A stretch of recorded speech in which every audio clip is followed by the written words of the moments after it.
Welcome to The Light Within, where we explore how to access the wisdom and intelligence from within us to increase our health and vitality from the inside out. My name is Afua from Renewed Spirit Life, and today my guest is Dorman Baltazar. So Dorman is an entrepreneur, speaker, consultant, personal trainer, meditation and yoga teacher, writer, and poet. Dorman was first introduced to meditation and yoga as a cyclist to improve his cycling. Later on, the practice of meditation and yoga helped with the transformation of his life. Dorman co-created Breathe Cycle and Yoga in Saskatoon, Baltazar Fitness and Yoga, and has published a book of poetry called The Journey Within. He has even been able to teach yoga to inmates in the California and New Mexico correctional facilities, within which he was housed as an inmate in 2007. Over a decade of practice has him in a beautiful place of nurturing the entrepreneurial spirit within, and currently with his latest project, IBEE, which is Indigenous and Black Economic Empowerment. Yes. So this is very exciting. So welcome, Dorman. Oh, thank you for having me, Afua. It is an honor and a blessing to be here with you. Thank you. Yeah, and I just want to say that I first met you in Saskatoon when we were both living there, and I was actually going to your wife Chantel's yoga classes, which I loved. They were like the perfect level for me. And I had heard about your yoga classes, which I was, to be honest, intimidated about, because I had heard that they were very physically demanding. And I was like, that kind of sounds exciting, but I don't know if I can do it. Yeah, that's the general reaction I get from people who are thinking about coming, and they eventually come and they see how it's just a big old spiritual party. Well, that's what I heard. I heard that you were very, so encouraging, and like there was a lot of love in the room, that it was very safe, even with the physical demands. Yes. Right. So today, for starters, I want to talk to you about yoga and meditation, and perhaps some of the other, like, you're such a creative person, with the writing and poetry, but for starters, with the yoga and meditation, how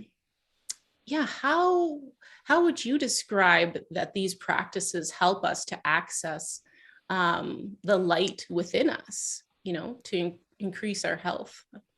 Okay.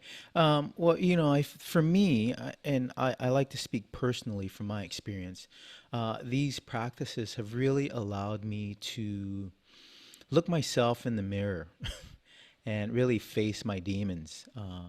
One of my practices, it's the Aimo of Practice, and it's a practice of inner peace and harmony. And they're just simple movements. They almost mimic the Tai Chi movements. And one of the postures is facing your dragons, and you face your dragons, and then you conquer your dragons. And for me, to do that, we have to be willing to live in truth, and we have to be able to face these I guess so-called I call them opportunities for growth. Most people call them challenges. I used to call them challenges, but as I continue to dive deeper into the practice, I realized that these were only challenges, these so-called things that we don't like about ourselves. There are opportunities to grow, and unless we're willing to journey within ourselves and remove the external visuals that we're bombarded with, we'll always be struggling. So for me, going within has been very beneficial, and I really appreciate the practice for that, because it makes the journey my responsibility, as opposed to placing the responsibility on a teacher or a guru, or what are we going to do next? What do you suggest? I don't know. What are you feeling? Right. Yeah, like I kind of feel you, in this practice with the dragon and facing it. And so even though it's just a practice where you are just in a particular location, doing it at the Yes. time, though, as we're moving the body and feeling the challenges in our body or challenge to stay present, this Hmm. is kind of helping us, or like a metaphor, or I don't know, a template for what we're doing in other parts of our life. Does that sound Absolutely. And I've learned that how a person does anything is how they'll do everything. And I do my darndest to not only practice what I preach, but walk the talk. If I'm going to say it, I don't feel comfortable saying it if I'm not living it. And so it kind of helps my life uh, be stress free, because whatever I'm sharing is what I'm experiencing. What I'm teaching you and what I'm sharing with you is what I've done and what I'm doing right now in my life. So that way it's like real life experience that I'm sharing with you. It's not something that I read in a book or something that I heard someone said they did. It is experience. And I've uh, experienced the fruits of the labor that goes into a daily practice.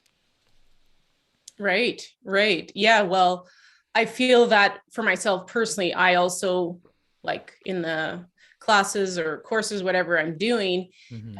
it kind of goes both ways. Like, on the one hand, I'm doing those practices before I'm teaching, but then also I find if I'm teaching it, it's also reminding me that, hey, am I doing that?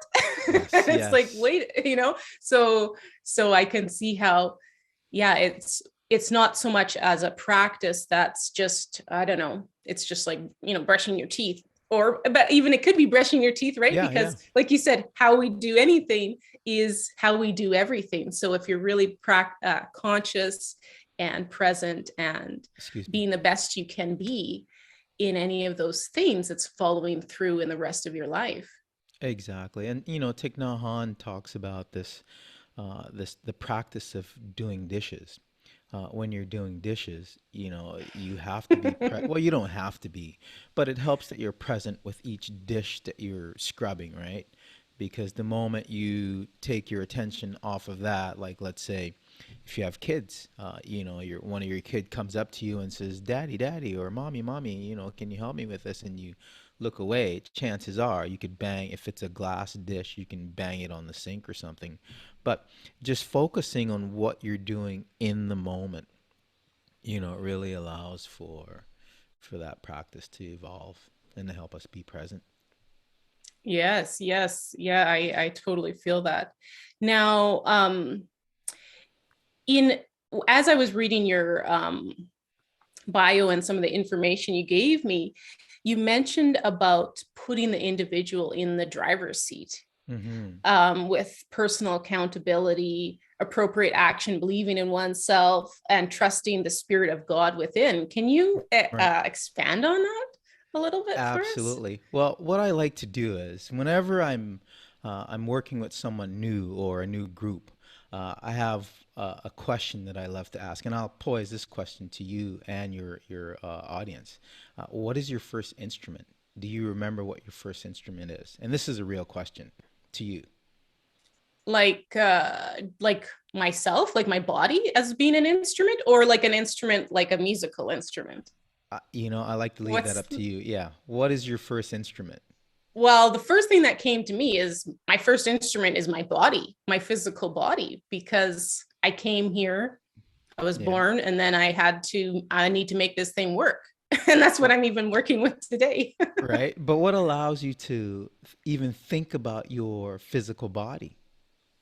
Oh, okay, okay. Right. I can see where you're going with that. Right. Right. It's what is driving my physical body Yes. is that thing that brought me life. Right. That's What what's, yeah, my spirit, my soul, my that but what allows essence. and I'll ask this one more. I'll ask you this other way, This is because a this trick this question. oh no, no, it's not. And when I reveal it to you, Okay. you'll be like, "Oh, wow." And I'm sure that a lot of your viewers and listeners right now are like, "Oh yeah, what is my first instrument?" Let me Okay. tell you, I get anything from the piano, a guitar, Okay. flute.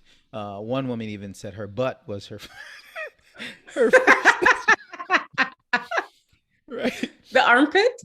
The armpit, right? But think about it, right? Like what allows you to be here now, right? What brought you into this world? Yes, your spirit. You know you're aware of your spirit and Mm-hmm. your soul. But Mm-hmm. think about it just for a moment. Maybe just close your eyes, take a deep breath. What is your first instrument? And really be aware of the breath when you do this. Mm. What is your first instrument? So would that be the like the lungs, the What a breathing? Is that the breath, the breath? Yeah, right? When just we the come in breathing. yeah, when we come into this world, it's with that first breath. And when we leave, Mm-hmm. it's with that last breath. And I feel that, the simplest tool that I can offer anyone is to cultivate a relationship with your breath, because it's the one thing, the one friend that will always be true. It's always there for you, even when you're not conscious of it or when you're taking it for granted until you're about to lose it. And then we scream, I can't breathe, right? Mm-hmm. Mm-hmm. Mm-hmm. But it flows naturally. It flows naturally. So for me, understanding and learning how to play this instrument is key and pivotal to our transformation. And that's like real transformation, not just change, but I'm talking transformation. Oh, yes. Yeah, I definitely feel you. And I feel like people have to have an experience of the breath to really Mm-hmm. appreciate those words. Like, because I remember I didn't really understand how amazing the breath was until I did some breath work practices and working with meditation.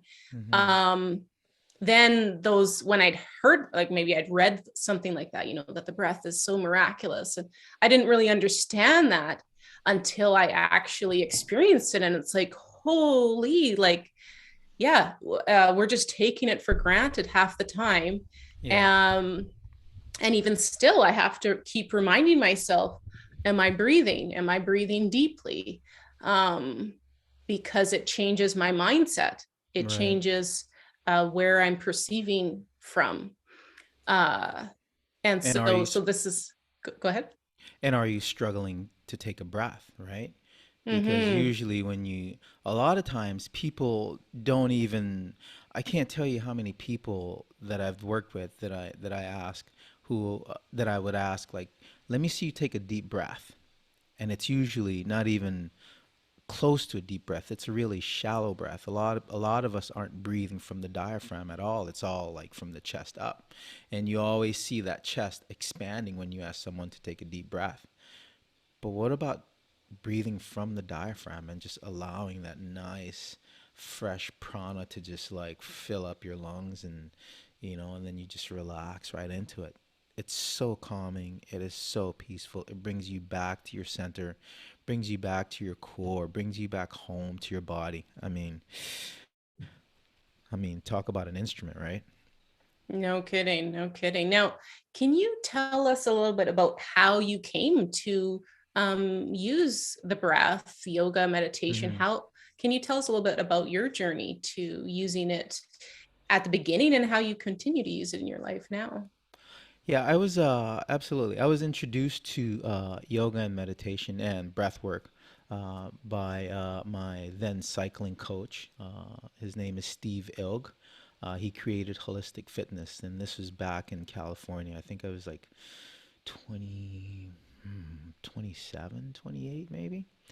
Okay. And I was working in a bike shop, and I'd always been interested in racing bikes. And this was after my stint as a executive assistant in a entertainment law firm. As a young man, I had a artist management company, and I call that Rebound Entertainment, which I started after being released from jail.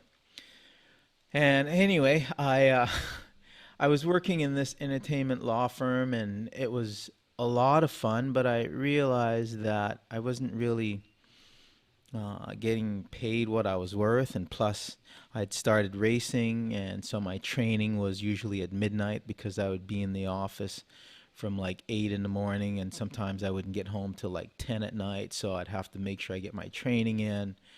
And then I met my coach, And yeah, it was just life changing once he introduced yoga and meditation to me. And I would always talk about this me and this I. And one day he was like, "Who is this me and this I am that you keep referring to?" And I was like, "Well, my Dorman, my soul and my body." And he was like, "What's the soul?" And Dorman, like, is that your name or what are we talking about?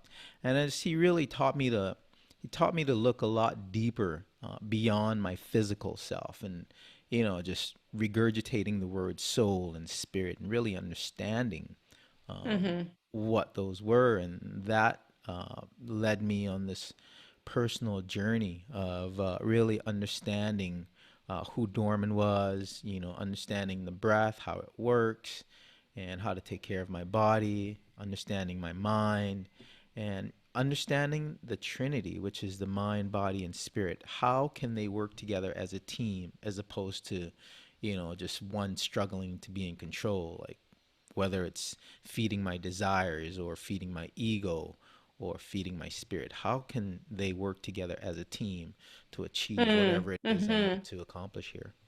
So I don't know if that answered your question, but Well, it gave us, yeah, a background of how you basically, it sounds to me that you changed your your teacher helped to change your perception of who you were from just kind of these labels that, right. to more of an embodied experience of who you are. And so, oh, go ahead.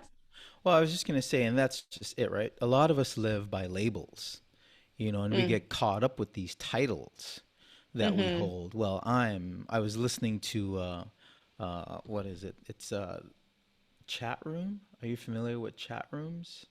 Clubhouse. Okay.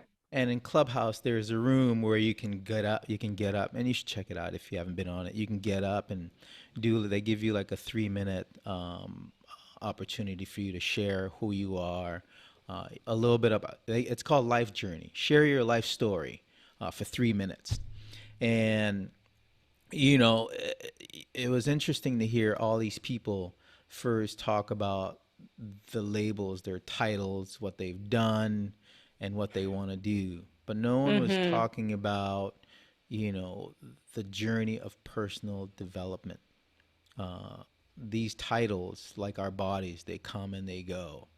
I think we are eternal beings. And the moment we really submit to the flow of life, we realize that the flow really is what it is. It's not, some people say, oh, how can you just go with the flow? Well, it's easy when you trust the process. It's easy when you understand what's working within you, right? Because what's coming from within you is truth. Uh, Breath is truth. And if we really are conscious of what we're saying and who we're being and not doing, then there is the flow. Everything just flows. Right, because a lot of our problems as human beings is things like power struggles or feeling diminished by little Yeah. petty things or Petty, yeah. people. Right, and so people are, yeah, if we're just identifying with our name, our age, our gender, etc., this is where a lot of problems are, and it's life isn't as fun because it's not as fun. It's we're taking things so Yeah. seriously, and really it's not. Those are, important in context, but as like who we are, Hmm. it's not important. Yeah, So that is so true. just So laying it true. on there. So Yeah, for anyways, sure. can you tell us a little bit more about IB, this your latest project, which is Indigenous and Black economic empowerment? Can you tell us Of about what that's all about? of course. After closing Breed Cycle and Yoga in Saskatoon, I was looking for some help for myself as an entrepreneur. And normally I don't really think about black or white. I just feel that I'm an eternal human being, regardless of the color of my skin. And, I was just looking for help just as a human being. And Mm-hmm. I realized that I had to be, it's funny when I realized, oh, I have to say that I'm black, you know, to get help that would be specific to me as an entrepreneur. So I started to search for black entrepreneurs and economic empowerment, and there was nothing in Saskatoon. And then I realized, like, wow, if there is anything, or I saw that there were some, but they were all Africans. And I'm like, okay, I'm not African. I'm from the Caribbean, but Right. I'm not African. I don't speak African. So, and I don't speak French.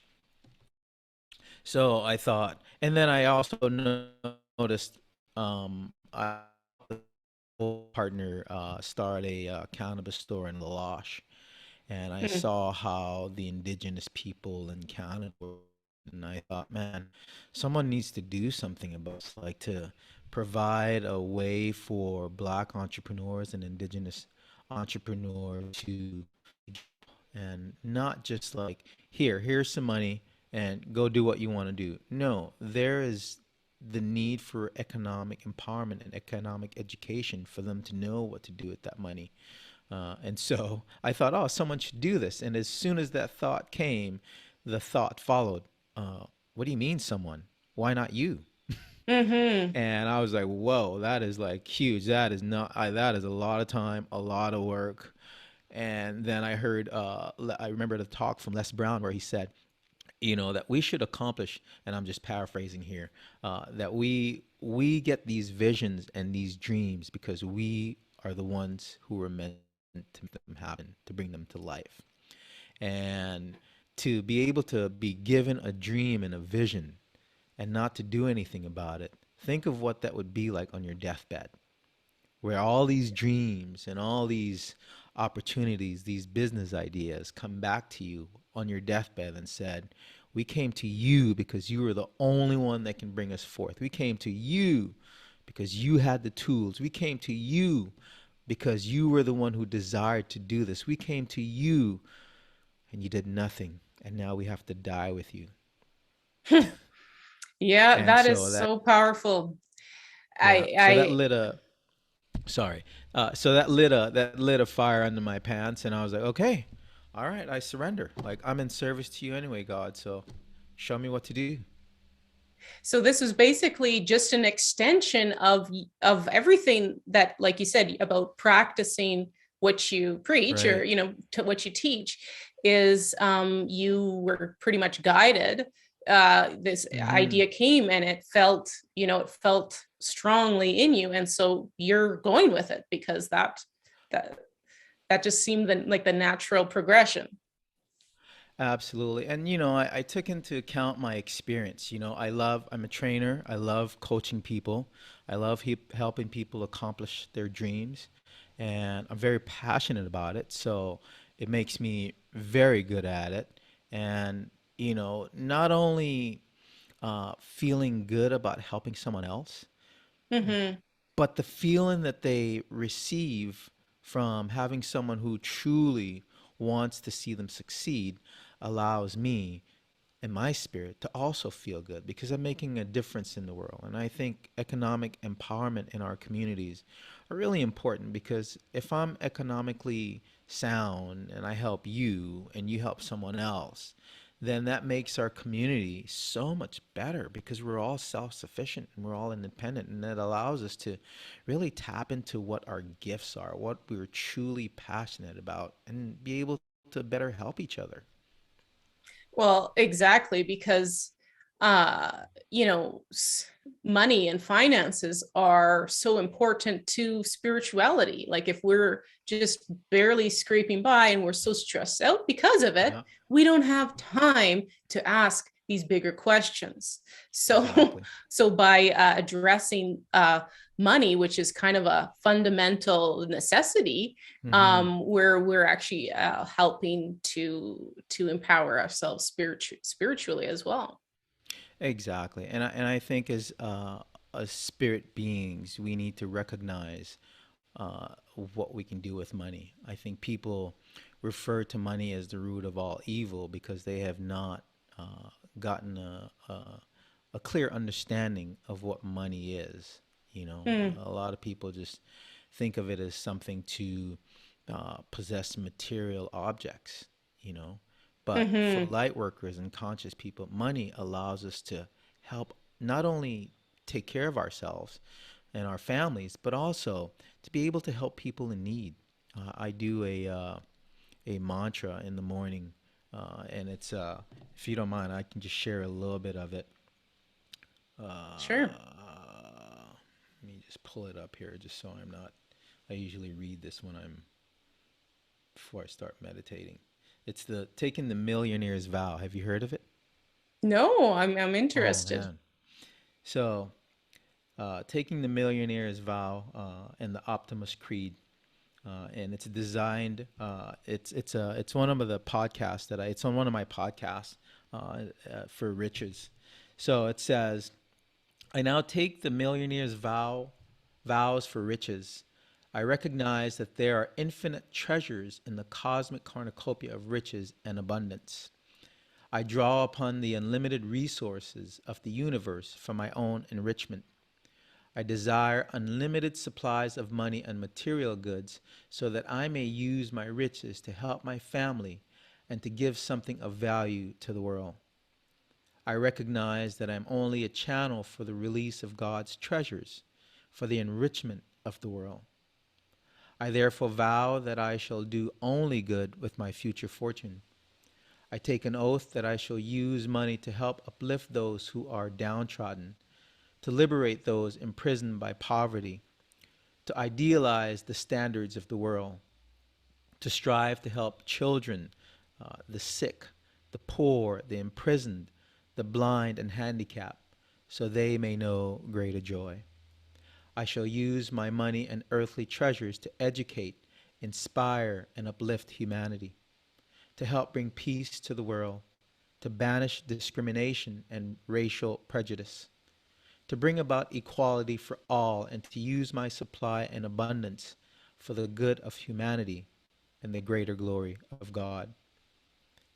The Optimus Creed says to promise yourself to be strong, to be so strong that nothing can disturb your peace of mind, to talk health, happiness, and prosperity to every person you meet, to make all your friends feel that there is something special in them, to look at the sunny side of everything and make your optimism come true, to think only of the best, to work only for the best, and to expect only the best, to be just as enthusiastic about the success of others as you are about your own, to forget the mistakes of the past and press on to greater achievements of the future, and to wear a cheerful countenance at all times and give every living creature you meet a smile, to give so much time to the improvement of yourself that you have no time to criticize others, to be too large for worry and too noble for anger, too strong for fear and too happy to permit the presence of trouble, to think well of yourself and to proclaim this fact to the world, not in loud words, but in great deeds, to live in the faith that the whole world is on your side, so long as you are true to the best that is in you. I'll Wow. send it to you. Yes, yes, please I'll, do. My heart just, I could just feel my heart just radiating. mm-hmm. And it kind of reminded me of something you mentioned at the beginning of our talk, which was about making the Trinity work together. Some people talk about, that somehow our parts of ourselves we need to kind of, like the ego, we need to kind of get it out of us or something. But it's how about just aligning what we have with Mm-hmm. integrity and with a goodwill for all. And I feel like that's definitely what this mantra or these words were telling us to just, Mm-hmm. it's just kind of internalizing, hey, where do I want to align my energies and my Right. intentions? That was very powerful. Thank you. Absolutely. And you know, the ego, I think once we recognize that we need the ego, I Mm. equate the ego as the physical presence, you know, and when the soul is in the driver's seat, you know, I used to say years ago, you know, just hang out in the back seat, Dorman, I got this. You know, just come along for the ride. You know, you will experience all your dreams and everything that you've always dreamed of will come to fruition. Just sit back, relax, and enjoy the ride. And even that in itself is a practice, you know? It is. I know it from personal experience. We love being in control, Definitely. God, right? I just got that lesson this past week is just let go, let go, let go of the Yeah, control. And, I'm feeling so much better by really reaffirming that, that just let it go, let it go. It's a practice, as you it say. is a practice. Now I could talk to you for a long time. I have so many different questions. But we might have to have a part two or something in the future. Absolutely.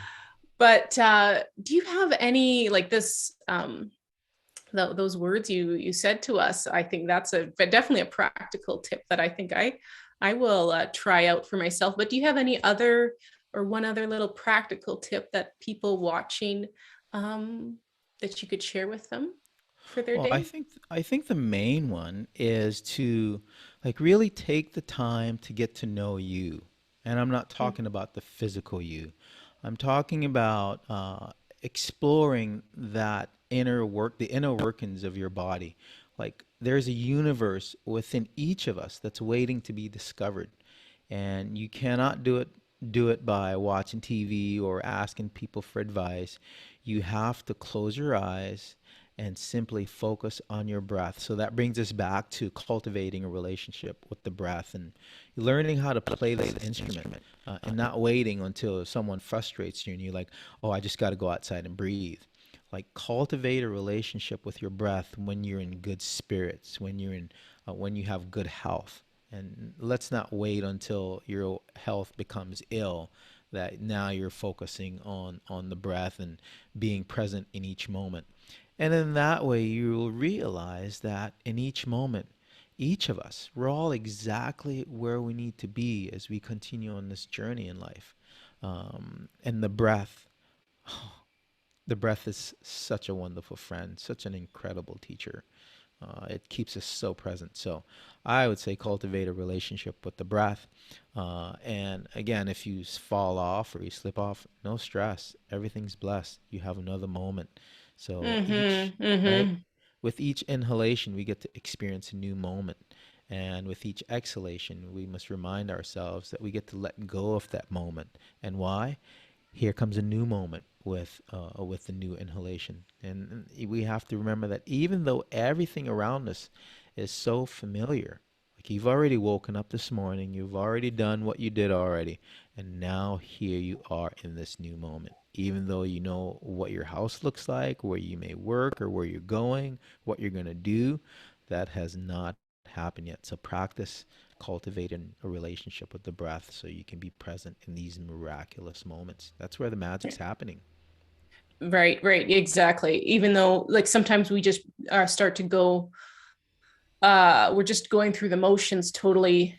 It's Mm-hmm. so familiar that we're not realizing that there's new opportunities, new energies, new things that could be coming at us at any moment if we're just actually awake and alive to receive those and to Yes, interact with these things. absolutely. Uh, yeah, thank you for that. Oh, thank you. Um, Now, one last thing is how can people access you? Yeah, I didn't mention in the intro about, yeah, that you got a podcast. How Yes. can people access all of the wonderful gifts you're bringing to the world? Well, my podcasts, you can listen to those anywhere on any of your podcast streaming platforms. I'll just point out the obvious ones: Google Podcasts, Spotify, Apple Podcasts. It's on Stitcher. But literally, any of your podcast platforms, you can find the Soul Warrior's Journey, which is the name of the podcast. Yeah. Um, and you can also, I'm on Instagram as Dorman Baltazar if you want to send me a message there.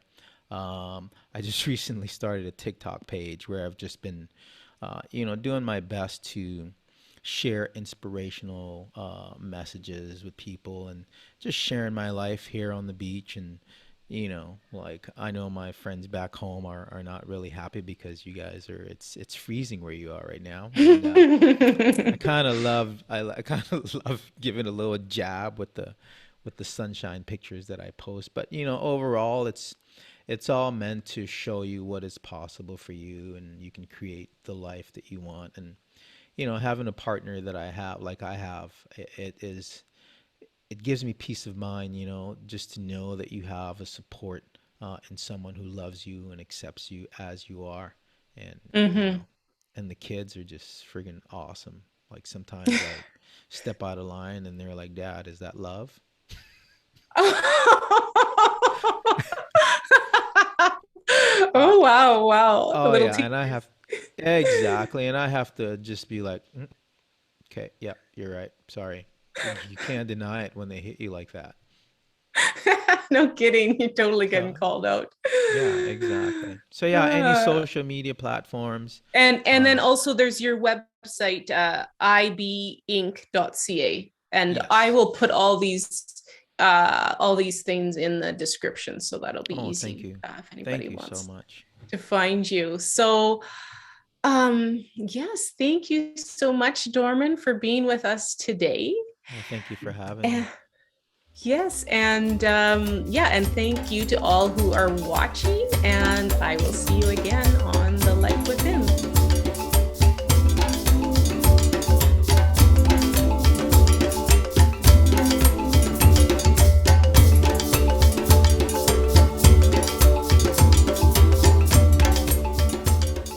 Please support my channel by subscribing to Renewed Spirit Life, liking this video, and sharing it with anybody who might be interested in some of these topics we're covering. It's such a powerful time that we live in, that we can share the light and we can share that we have so much strength within us to increase our health and vitality. And if you are on Facebook, find me and find all the people who've been interviewed, all my guests, on the Light Within Facebook group. Take care.